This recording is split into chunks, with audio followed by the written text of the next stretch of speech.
जय हिंद स्टूडेंट। हम लोग इसके पहले क्लास में विद्युत धारा तक पढ़ लिए थे। उसके बाद हम लोग नेक्स्ट टॉपिक पढ़ने वाले हैं आज इस क्लास में। वैद्युत सेल क्या होता है या कितने प्रकार का होता है, विद्युत परिपथ पढ़ेंगे हम लोग, ओम का नियम पढ़ेंगे, विद्युत प्रतिरोध पढ़ेंगे, प्रतिरोध की निर्भरता पढ़ेंगे, उसके बाद विशिष्ट प्रतिरोध पढ़ेंगे और सेल का आंतरिक प्रतिरोध पढ़ेंगे।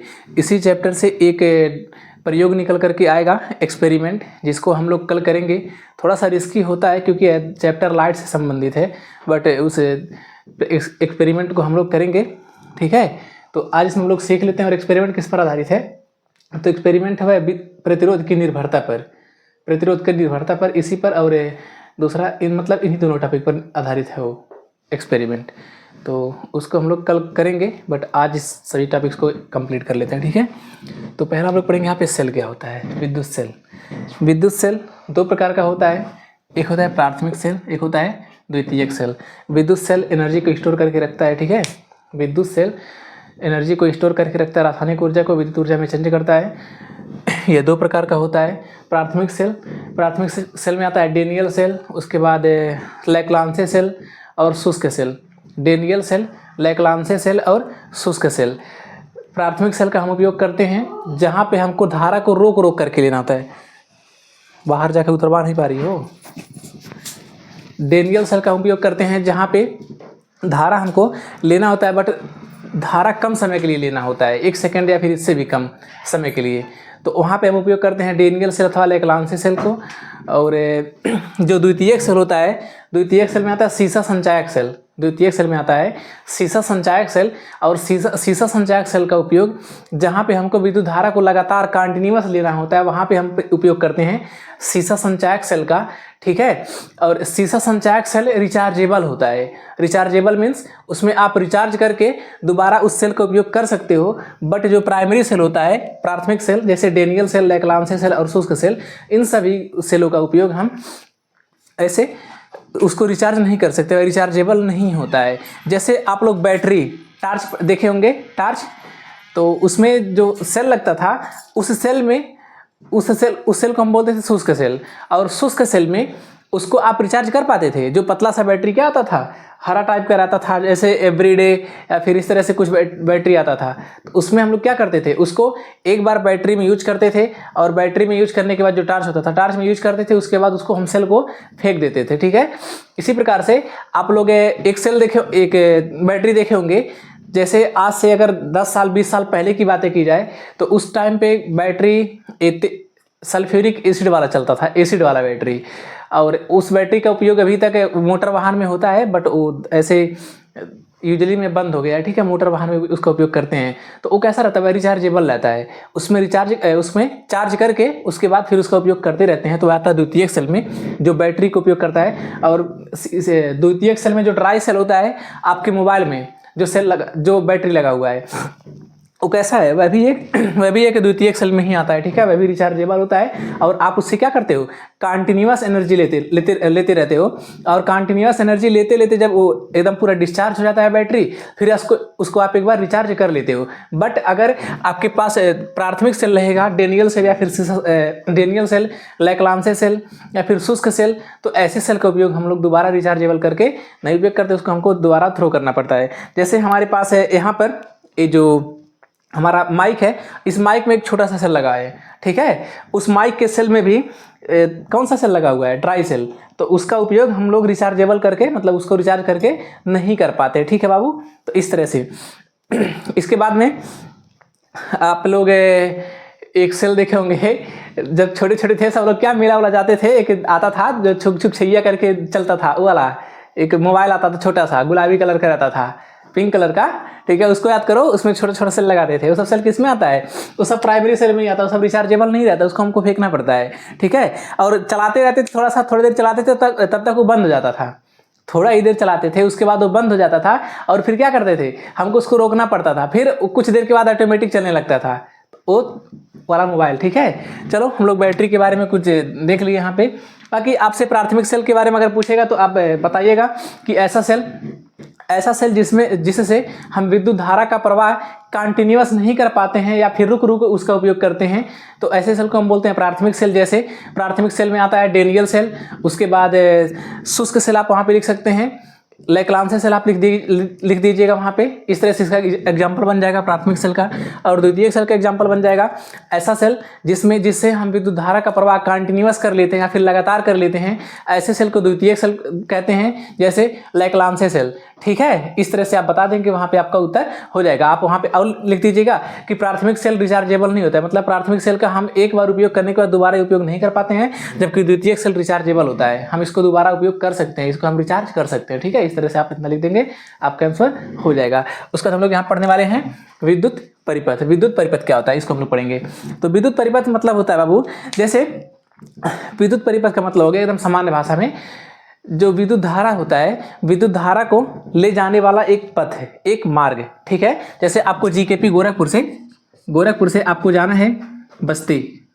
ठीक है, आपको गोरखपुर से बस्ती जाना है, तो इसका कोई ना कोई एक रूट होगा, तो वो हो गया आपका रूट। ठीक है, वो हो गया आपका परिपथ, आपका पथ हो गया। ठीक है, आपका पथ हो गया। इसी प्रकार से विद्युत धारा को ले जाने वाले मार्ग को हम बोलते हैं परिपथ। क्या बोलते हैं, परिपथ बोलते हैं।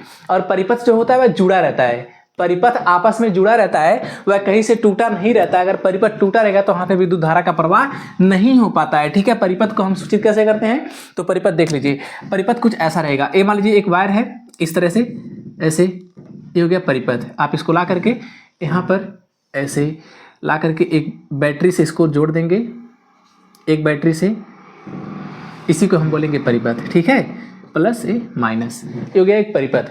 अब इस परिपथ में क्या क्या सेट करना है ये आपके ऊपर निर्भर करता है। इस परिपथ में क्या क्या सेट करना है ये आपके ऊपर निर्भर करता है। और इस परिपथ में प्रतिरोध भी हो सकता है प्रतिरोध। तो ये हो गया प्रतिरोध का सूचक। ठीक है, प्रतिरोध क्या है ये आगे हम लोग पढ़ने वाले हैं, बट परिपथ आपको हम बता रहे हैं, तब इसको हम बता दे रहे हैं। ठीक है, उसके बाद इस परिपथ में आप कुंजी लगा सकते हैं, इसको बोलते हैं खुली कुंजी।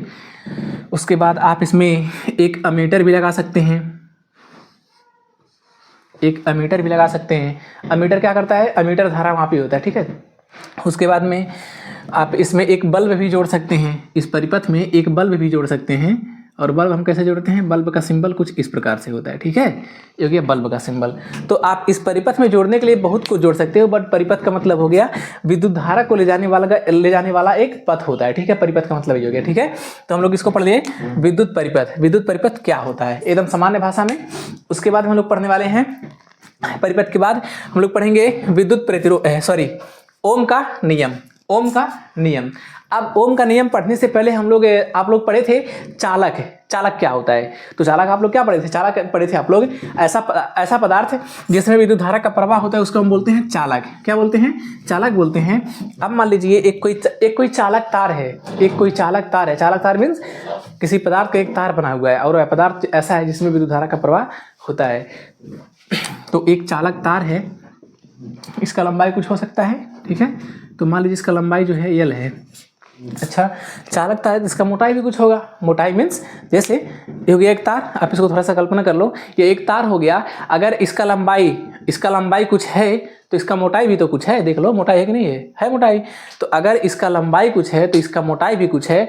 तो अगर मान लीजिए इस चालक तार का लंबाई L हो गया तथा इसका मोटाई A हो गया, क्या, इसका मोटाई A हो गया। अच्छा, यह चालक तार किसी न किसी चीज़ का बना भी होगा, किसी न किसी पदार्थ का बना होगा। अब मान लीजिए पदार्थ जो है पीतल है, क्या है, पीतल है, या फिर आप तांबा कह सकते हो, जो आपका मन करे वो कहो। तार जो है तांबा का बना हुआ है। ठीक है, तो कितनी चीज़ें हो गई, एक चालक तार है, चालक तार का लंबाई L है, इसका मोटाई कैपिटल A है, और यह किस पदार्थ का बना है, तो तांबा का बना हुआ है। ठीक है, इतना हम लोग पढ़ लिए। अब हम लोग यहाँ पे पढ़ेंगे ओम का नियम। ओम का नियम क्या होता है, ओम का नियम कहता है यदि आपके पास कोई चालक तार है, ठीक है, आपके पास कोई चालक तार है, तो चालक तार की भौतिक अवस्था जैसे लंबाई और उसकी मोटाई में आप कोई परिवर्तन नहीं करते हैं, लंबाई और मोटाई में कोई परिवर्तन नहीं करते हैं, तो चालक तार के सिरों पर लगाए गए विभवांतर, चालक तार के सिरों पर लगाए गए विभवांतर तथा इसमें बहने वाली धारा I का अनुपात जो रहता है वह नियत रहता है। क्या रहता है? नियत रहता है। यही बताता है ओम का नियम। तो चालक तार के सिरों पर लगाया गया विभवांतर मान लीजिए यह V है तथा इसमें बहने वाली धारा जो है वह कैपिटल I है।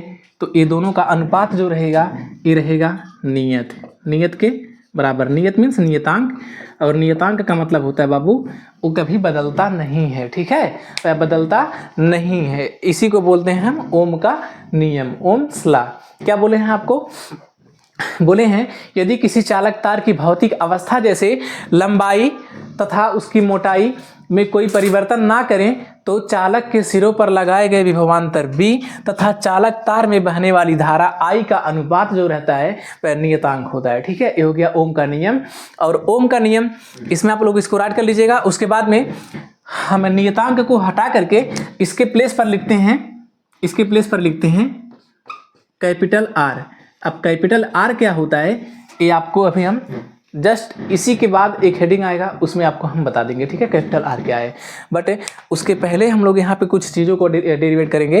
अच्छा, जो आपको हम परिभाषा बोले हैं ओम के नियम में उसको आप राइट कर लीजिएगा। अर्थात करके नीचे अर्थात करके आप इस टॉपिक को राइट कर लीजिएगा, इसको। ठीक है, आपका आंसर हो जाएगा ओम के नियम में। अब हम लोग यहाँ पे थोड़ा सा देखेंगे ओम के नियम का सत्यापन। ओम के नियम का सत्यापन मतलब ओम का नियम क्या कह रहा है? ओम का नियम कह रहा है कि यदि हम इस चालक तार के सिरों पर जो हम विभवांतर लगा रहे हैं और इसमें जो धारा बह रहा है, ठीक है, दोनों का अनुपात वह नियत रहेगा, मतलब बदलने वाला नहीं है, अनुपात उसका नहीं बदलेगा। क्या ये सत्य है? इसका हम सत्यापन कर सकते हैं ना? हाँ, तो करेंगे। अगर कर सकते हैं तो करेंगे। तो देखते हैं सत्यापन इसका कैसे होता है। ठीक है, तो थोड़ा सा हम एक बार फिगर को यहाँ पे बगल में बनाएंगे क्योंकि हमको यहाँ पे एक फिगर और बनाना पड़ेगा। तो ये मान लीजिए कोई चालक तार है, चालक तार। हम इसका लंबाई आपको स्मॉल l बताए हैं, इसका मोटाई आपको a हम बताए हैं। उसके बाद इसमें मान लीजिए विद्युत धारा I बह रहा है। ठीक है, और इसके सिरों पर जो विभवांतर है, विभवांतर कैपिटल B है। ठीक है, इतनी चीज़ें आपको हम बताए हैं। तो ओम का नियम क्या कहता है? विभवांतर V और धारा I का अनुपात नियत रहता है, यही कहता है। ठीक है, ओम का नियम ये रहेगा नियतांक। नियतांक का मतलब बदलने वाला नहीं है। ठीक है, इसको हम एक ग्राफ के माध्यम से समझेंगे। ग्राफ किसका रहेगा? ग्राफ रहेगा विभवांतर और धारा का। विभवांतर और धारा का ग्राफ रहेगा। हम लोग इसी के माध्यम से इसको समझने वाले हैं। ठीक है, ये मान लीजिए इस तरह से है एक ग्राफ। आप लोग ग्राफ में पढ़े होंगे कि इधर का इस अक्ष को हम क्या बोलते हैं? इस अक्ष को बोलते हैं x अक्ष और इसको बोलते हैं y अक्ष। ठीक है, x अक्ष और y अक्ष। आप इसमें हम जो मानने वाले हैं आप इसको कुछ भी मान सकते हो, बट हम मान लीजिए इसको मान लीजिए विभवांतर, ठीक है, V, और इसको मान लीजिए धारा I। मतलब जो y अक्ष रिप्रेजेंट करेगा यहाँ पे ये विभवांतर को रिप्रेजेंट करेगा और जो x अक्ष रिप्रेजेंट करेगा यह धारा को रिप्रेजेंट करता है। ठीक है ना? तो हम क्या करें, यहाँ पे यदि हम वैल्यू लेते हैं सॉरी, यहाँ पर अगर हम वैल्यू लें विभवांतर V का वैल्यू, अगर हम V का वैल्यू लेते हैं 5, तो जो धारा I का वैल्यू आएगा ये मान लीजिए आ गया, इसको आप ले लिए 10। ठीक है, इसी प्रकार से आप अगर V का वैल्यू अगर आप 6 लेते हैं तो I का वैल्यू मान लीजिए आ गया 12। फिर दोबारा आप V का वैल्यू ले लेते हैं 7, तो I का वैल्यू आप ले लीजिए मान लीजिए यहाँ पे 14। इस तरह से कुछ करके अब एक वैल्यू को फाइंड करते हैं यहाँ पे, और जब इस वैल्यू को हम ला करके इस ग्राफ पर रिप्रेजेंट करेंगे तो मान लीजिए यहाँ से यहाँ तक का जो डिस्टेंस है ये 5 है। ठीक है, 5, उसके बाद 5 नहीं सॉरी, क्योंकि यहाँ पे ये विभवांतर है ना 5, तो विभवांतर को हमको इस पर दर्शाना पड़ेगा। ये मान लीजिए यहाँ पे 5 है तो 10 हमको फिर बनाना पड़ेगा, और 10 के लिए ये धारा I को रिप्रेजेंट कर रहा है ना, तो 10 के लिए हम यहाँ पे आएंगे थोड़ा सा इसका 2 गुना दूरी पर, यहाँ पर आ गया। उसके बाद यह 6 है, मान लीजिए 5 यहाँ पे तो 6 यहाँ पे आ सकता है। उसके बाद यह 6 है तो 12, अगर यहाँ पे 10 है तो फिर यहाँ पे 12 आएगा। ये मान लीजिए 5 हो गया, यहाँ पे 6 हो गया, तो यहाँ पे हो गया 10, यहाँ पे हो गया 12। ठीक है, उसके बाद 7 है यहाँ पे, तो इसको आप अगर 7 मानते हो तो यहाँ पे आ जाएगा 14। ठीक है ना, इस तरह से। तो अगर आप इन सबको आपस में मिला देते हो, क्या कर रहे हो, मिला दे रहे हो इस तरह से, तो ये कहीं ना कहीं ग्राफ एक दूसरे को काटेंगे, ये ग्राफ कहीं ना कहीं काटेंगे, और जहाँ पे काटेंगे ये जो ग्राफ बनता है ये ग्राफ कॉन्टिन्यूअस बनता है। कैसा बनता है, कॉन्टिन्यूअस। और कॉन्टिन्यूअस जब बनता है तो कॉन्टिन्यूअस का मतलब होता है नियतांक है, उसमें किसी भी ना तो विभवांतर में वेरिएबल आ रहा है और ना ही धारा वेरिएबल है, मतलब दोनों वेरिएबल नहीं है, दोनों क्या है, नॉन वेरिएबल है, मतलब बदल नहीं रहा है। ठीक है, और बदलने न बदलने का मतलब ही नियतांक होता है। ठीक है, तो ये ग्राफ हमको बताता है कि जो ओम का नियम है यह सत्य है। ठीक है, ओम का नियम क्या है, सत्य है। इस ग्राफ से हम इसको पता कर लेते हैं। इसके बाद हम लोग का नेक्स्ट टॉपिक होगा वो होगा विद्युत प्रतिरोध। विद्युत प्रतिरोध क्या होता है, तो विद्युत प्रतिरोध भी बहुत आसान है, इसको भी हम लोग ईजी सब लैंग्वेज में पढ़ लेते हैं। एक ग्राफ आप अगर समझें तो ठीक है, नहीं समझे तो कोई बात नहीं। ठीक है, फिर इसको हम ग्राफ बता देंगे एक शॉर्ट वीडियो में ला करके अच्छे से। उसके बाद विद्युत प्रतिरोध ये क्या होता है, तो देख लेते हैं। इसको बोलते हैं इलेक्ट्रिक रेजिस्टेंस, विद्युत प्रतिरोध। जैसे आप लोग मान लीजिए हमारे पास एक वायर है इस तरह से, यही हमारे पास एक वायर है, इस वायर को हम ला करके इलेक्ट्रिक से कनेक्ट करते हैं। अगर इसमें विद्युत धारा का हम प्रवाह करते हैं तो ये वायर किसी न किसी पदार्थ का बना होगा, और जिस पदार्थ का बना होगा वह पदार्थ इसमें क्या करेगा, इस धारा के मार्ग में कुछ ना कुछ रुकावट लगाएगा, और जो रुकावट लगता है धारा के मार्ग में, उसी रुकावट को हम बोलते हैं विद्युत प्रतिरोध। क्या बोलते हैं, विद्युत प्रतिरोध बोलते हैं। तो हम लिखेंगे, इसका परिभाषा लिखेंगे, विद्युत धारा के मार्ग में आने वाली रुकावट को विद्युत प्रतिरोध कहते हैं। प्रतिरोध का मात्रक ओम होता है, ओम का सिंबल इस तरह से बनता है, ओम का सिंबल। प्रतिरोध को हम कैपिटल आर से सूचित करते हैं। ठीक है, इसको हम ओम बोलते हैं। क्या बोलते हैं, ओम। इसको हम ओम कहते हैं, ओम। प्रतिरोध को कैपिटल आर से सूचित करते हैं। इसको आप इस तरह से भी लिख सकते हो, अर्थात करके लिखना, अर्थात विद्युत, अर्थात चालक तार के सिरों के बीच लगाए गए विभवांतर तथा विद्युत धारा के अनुपात को विद्युत प्रतिरोध कहते हैं। अर्थात V/I बराबर R। ठीक है, इस तरह से आप बता देंगे तो आपका ये प्रतिरोध का परिभाषा हो जाएगा। ठीक है ना। उसके बाद हम लोग पढ़ते हैं प्रतिरोध का संयोजन, बट इसके पहले हमारा एक हेडिंग है प्रतिरोध की निर्भरता और विशिष्ट प्रतिरोध। इन सबको पढ़ने के बाद हम प्रतिरोधों का संयोजन पढ़ेंगे। ये प्रतिरोध में इतना आप लोग पढ़ लेंगे, इतना आप लोग राइट कर लीजिएगा। उसके बाद ये थोड़ा सा मात्रक याद रखिएगा, क्योंकि ये मात्रक यहाँ पे इंपॉर्टेंट है। ठीक है, और प्रतिरोध भी इंपॉर्टेंट है, क्योंकि इस चैप्टर में जो मोस्टली सवाल आता है प्रतिरोध पर ही निर्भर, मतलब प्रतिरोध पर ही आता है। ठीक है, तो इसका हम परिभाषा क्या बताएं आपको, इसका हम परिभाषा बताए हैं, विद्युत धारा के मार्ग में आने वाली रुकावट को विद्युत प्रतिरोध कहते हैं। अर्थात चालक तार के सिरों के बीच लगाए गए विभवांतर V तथा चालक तार में बहने वाली धारा के I के अनुपात को विद्युत प्रतिरोध कहते हैं। इस तरह से आप लिख देंगे और इस सूत्र को लिख देंगे। इसका मात्रक ओम होता है, इसको हम कैपिटल R से सूचित करते हैं। ठीक है, इसका परिभाषा बन जाएगा। इसके बाद हम लोग पढ़ने वाले हैं प्रतिरोध का निर्भरता। प्रतिरोध का निर्भरता, आप एक छोटा सा फिगर बनाओगे। फिगर क्या है, एक रेखा है, मान लीजिए इस तरह से एक फिगर है। मान लीजिए यहाँ पे कोई चालक तार है, क्या है, एक चालक तार है। इस चालक तार की लंबाई स्मॉल l है, और इस चालक तार का जो मोटाई है, मोटाई ए मान लीजिए कैपिटल A है। मोटाई को हम कैपिटल A से सूचित क्यों कर रहे हैं, तो ए रिप्रेजेंट करता है एरिया। क्या रिप्रेजेंट करता है, एरिया मीन्स क्षेत्रफल। जैसे मान लीजिए यह एक चालक तार है, इस चालक तार का कुछ ना कुछ लंबाई है, और जो लंबाई है इसका एक मोटाई भी है। ठीक है, इसका एक मोटाई भी है, इस तरह से आपको दिख रहा होगा। और मोटाई जो है किस आकार का है, इसका मोटाई किस आकार का है, तो कहो कि सर इसका मोटाई एक सर्कल के आकार का है। एक सर्कल है कि नहीं है, और सर्कल का कुछ ना कुछ एरिया होता है, तो इसलिए हम इसको बोलते हैं, इसको सूचित करते हैं कैपिटल A से। और इस एरिया को बोलते हैं अनुप्रस्थ काट क्षेत्रफल। क्या बोलते हैं, अनुप्रस्थ काट क्षेत्रफल, मतलब इस क्षेत्रफल को बोलते हैं अनुप्रस्थ काट क्षेत्रफल। तो इसको आप लोग थोड़ा सा ध्यान में रखिएगा। ये हो गया एक चालक तार, इसका लंबा स्मॉल l, अनुप्रस्थ काट क्षेत्रफल कैपिटल A। उसके बाद में इसके सिरों के बीच लगाया गया विभवांतर मान लीजिए कुछ होगा, धारा भी कुछ ना कुछ होगा। तो अब एक किसी न किसी पदार्थ का बना होगा। मान लीजिए वह पदार्थ तांबा का बना हुआ है, ये जो तार है यह तांबा का बना हुआ है। तो जो प्रतिरोध का निर्भरता होता है, प्रतिरोध कैसे कैसे निर्भर करता है, तो प्रतिरोध का पहला निर्भरता है किसी चालक तार में बहने वाली धारा के मार्ग में लगने वाला प्रतिरोध जो होता है उस चालक तार के लंबाई के अनुक्रमानुपाती होता है। चालक तार के लंबाई के अनुक्रमानुपाती होता है, अर्थात कैपिटल आर अनुक्रमानुपाती स्मॉल एल। इसका मतलब क्या है, यहाँ पे जो ये वाला सिंबल हम बनाए हैं इस सिंबल को बोलते हैं अनुक्रमानुपाती का सिंबल।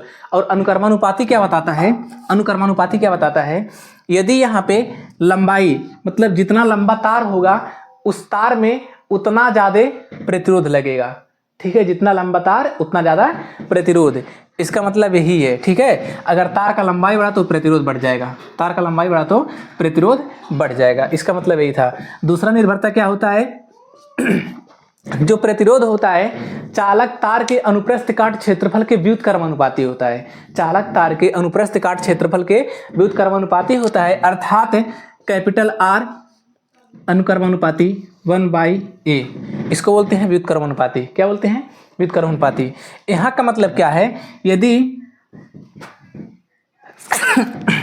यहाँ का मतलब क्या है, यदि कैपिटल A अनुप्रस्थ काट क्षेत्रफल का मान बढ़ता है, मतलब जितना मोटा तार रहेगा उस तार में उतना कम प्रतिरोध लगेगा। अगर तार का मोटाई बढ़ता है तो प्रतिरोध क्या होगा, प्रतिरोध घट जाएगा।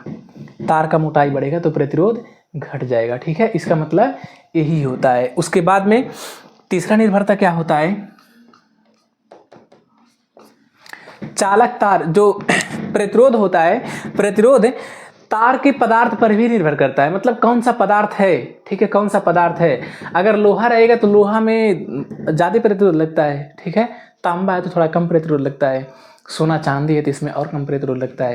लेकिन सोना चांदी का हम वायर बना नहीं सकते हैं क्योंकि सोना चांदी बहुत महंगा धातु होता है। ठीक है, तो सोना चांदी में प्रतिरोध कम लगता है, बट हम सोना चांदी का उपयोग तार के रूप में नहीं कर सकते हैं क्योंकि सोना चांदी बहुत महंगा होता है। इसलिए हम तांबा का उपयोग करते हैं। तांबा में भी प्रतिरोध लगता है और प्रतिरोध के कारण आप लोग देखते होंगे तार गर्म हो जाता है। क्या होता है, तार गर्म हो जाता है। ठीक है ना, प्रतिरोध के कारण तार गर्म हो जाता है। और आप लोग देखते होंगे कभी कभी तार शार्ट भी करता है, कहीं कहीं तार जहाँ जहाँ शार्ट, कभी जब शार्ट करता है तो शार्ट करने का कारण क्या होता है, प्रतिरोध ही होता है। ठीक है, शार्ट करने का कारण प्रतिरोध होता है, तार शार्ट इसलिए करता है। तो हो गया निर्भरता किसका, पदार्थ पर हो गया। उसके बाद लंबाई पर और अनुप्रस्थ काट क्षेत्रफल पर। उसके बाद बस इतना आप लोग लर्न कर लीजिए, इतना आपके लिए काफ़ी है। इससे एक सूत्र निकल करके आता है, यदि हम इसको हम समीकरण 1 मानते हैं, इसको समीकरण 2 मानते हैं, तो समीकरण 1 और 2 से लिखिए। यहाँ पे समीकरण 1 और 2 से,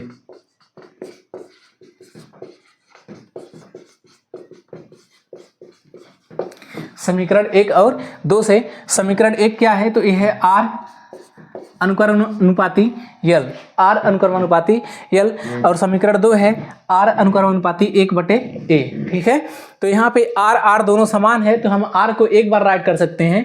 ठीक है, आर को एक बार राइट कर सकते हैं। और यहाँ पे यल था, हम यल को एक बार राइट कर लिए हैं, और 1/a है, इसको हम मल्टीप्लाई करके यहाँ पर लिख सकते हैं, इसको हम मल्टीप्लाई करके लिख सकते हैं। ठीक है, तो इससे एक सूत्र निकल करके आता है, और इस सूत्र को इस तरह से ये बन जाएगा, आर अनुक्रमानुपाती यल/a, आर अनुक्रमानुपाती यल/a, या फिर इसको आप ऐसे लिख सकते हो, आर बराबर पी यल/a, आर बराबर पी यल/a। अब पी यल क्या है, पी कहाँ से आ गया, आपको यल के बारे में पता होगा, तार का लंबाई है, ए तार का अनुप्रस्थ काट क्षेत्रफल है। यहाँ पे पी जो होता है यह विशिष्ट प्रतिरोध होता है। क्या होता है, विशिष्ट प्रतिरोध होता है। आप लोग इस सूत्र को राइट कर लीजिएगा, ये सूत्र भी आपके लिए कहीं ना कहीं काम करेगा। जब भी आप न्यूमेरिकल्स को सॉल्व करेंगे तो ये सभी सूत्र आएंगे वहाँ पे, तो आप लोग सूत्रों को अच्छे से थोड़ा सा लर्न कीजिएगा। ठीक है, अभी हम प्रतिरोध, विशिष्ट प्रतिरोध क्या होता है इसको हम राइट करवा देंगे। ठीक है, तो आप लिखिएगा जहाँ पी बराबर विशिष्ट प्रतिरोध, P बराबर विशिष्ट प्रतिरोध। ठीक है ना, तो इस सूत्र को आप लोग राइट कर लीजिएगा, हम इसको इरेज कर रहे हैं। नेक्स्ट हेडिंग है, यह है विशिष्ट प्रतिरोध है। हमारा नेक्स्ट हेडिंग विशिष्ट प्रतिरोध ही है। अब देखिए विशिष्ट प्रतिरोध का हम कैसे इसका सूत्र, कैसे इसका परिभाषा हम डेरिवेट करते हैं। आप लोग हेडिंग बनाइएगा विशिष्ट प्रतिरोध, बहुत ईजी है। हम लोग इसको एक बार इसका सूत्र यहाँ पे राइट कर लेते हैं। आप लोग यहाँ पे सूत्र क्या लिखे थे, R बराबर पी एल बटे ए, R बराबर पी एल बटे ए। यदि हम यहाँ से विशिष्ट प्रतिरोध को फाइंड करते हैं तो इसका मल्टीप्लाई इसमें कर देंगे तो बन जाएगा आर ए बराबर पी एल, या फिर हम विशिष्ट प्रतिरोध का जब मान फाइंड करेंगे तो यहाँ बन जाएगा P बराबर आर ए बटे एल। ठीक है, P बराबर आर ए बटे एल। अब हम क्या करते हैं, मान लीजिए यदि आप अनुप्रस्थ काट क्षेत्रफल का वैल्यू 1 रखते हैं, मतलब A बराबर आप 1 रख दें और L बराबर भी आप 1 रख दें, तो ये बन जाएगा कुछ इस प्रकार से बन जाएगा। P बराबर R का मल्टीप्लाई 1 में बन जाएगा R बटे, यहाँ पे L का वैल्यू आप 1 रखेंगे तो बन जाएगा R बटे 1। तो 1 में R में 1 से भाग देने पर कोई डिफरेंस आएगा नहीं, तो ये जो विशिष्ट प्रतिरोध है R के बराबर हो जाएगा। और इसका परिभाषा हम इसे निकालते हैं, लिखेंगे एकांक लंबाई तथा एकांक अनुप्रस्थ काट क्षेत्रफल वाले चालक तार में उत्पन्न प्रतिरोध का मान विशिष्ट प्रतिरोध के बराबर होता है। आप इस तरह से इसका परिभाषा लिख देंगे, आपका परिभाषा राइट माना जाता है।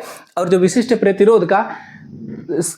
प्रतिरोध का जो मात्रक होता है, विशिष्ट प्रतिरोध का मात्रक ओम मीटर होता है। ठीक है, ओम मीटर कहाँ से आता है, तो आप यहाँ पे R ये प्रतिरोध है, प्रतिरोध का मात्रक आपको हम ओम बताए हैं, तो आप यहाँ पे ओम राइट करेंगे। एरिया है, एरिया का मात्रक मीटर स्क्वायर होता है, तो आप यहाँ पे लिखोगे मीटर स्क्वायर बटे ये एल है, एल का मात्रक मीटर होता है, तो इस तरह से रख दोगे, मीटर से मीटर डिवाइड हो जाएगा और बचेगा यहाँ पे ओम मीटर। किसका मात्रक हो गया, विशिष्ट प्रतिरोध का। विशिष्ट प्रतिरोध का मात्रक ओम मीटर होता है। ठीक है, आप लोग इसको अच्छे से लर्न कर लीजिएगा, क्योंकि ये मात्रक पूछ लेता है कभी कभी विकल्प में, ऑप्शन में आ जाता है मात्रक कि निम्नलिखित में से विशिष्ट प्रतिरोध का मात्रक कौन सा होता है। ठीक है, आप लोग इससे अच्छे से इसको लर्न कर लीजिएगा। ये हो गया सेल का आंतरिक प्रतिरोध। जैसे मान लीजिए आपके पास एक सेल है, उस सेल में कोई ना कोई पदार्थ भरा रहता है। ठीक है, उस पदार्थ में दो छांट डुबा करके रखा जाता है, जिसको हम कैथोड और एनोड बोलते हैं। ठीक है, क्या बोलते हैं, कैथोड और एनोड बोलते हैं। जब कैथोड और एनोड में हम इलेक्ट्रिक को जोड़ते हैं, जब इससे विद्युत धारा का प्रवाह करते हैं, तो इसको जोड़ने का जो मार्ग होता है, जिसको जोड़ने का माध्यम होता है, वह माध्यम वो पदार्थ होता है। और पदार्थ के रूप में क्या भरा जाता है, सल्फ्यूरिक एसिड। क्या भरा जाता है, सल्फ्यूरिक एसिड। सल्फ्यूरिक एसिड जब इस कैथोड एनोड के माध्यम से, जब बीच में जो सल्फ्यूरिक एसिड होता है, जो माध्यम का काम करता है, जब उसमें से इलेक्ट्रिक जाता है, उसमें से जब करंट जाता है, तो वह पदार्थ भी उस करंट के मार्ग में एक प्रतिरोध लगाता है, और उसी प्रतिरोध को बोलते हैं सेल का आंतरिक प्रतिरोध। सेल का आंतरिक प्रतिरोध इसको हम स्मॉल r से सूचित करते हैं। सेल के आंतरिक प्रतिरोध को स्मॉल r से सूचित करते हैं। और सेल में उत्पन्न विद्युत वाहक बल, सेल के कारण जो बल उत्पन्न होता है, उसको हम बोलते हैं सेल का विद्युत वाहक बल, और उसको हम कैपिटल E से सूचित करते हैं। तो विद्युत धारा और सेल के आंतरिक प्रतिरोध में एक संबंध का सूत्र निकल करके आता है।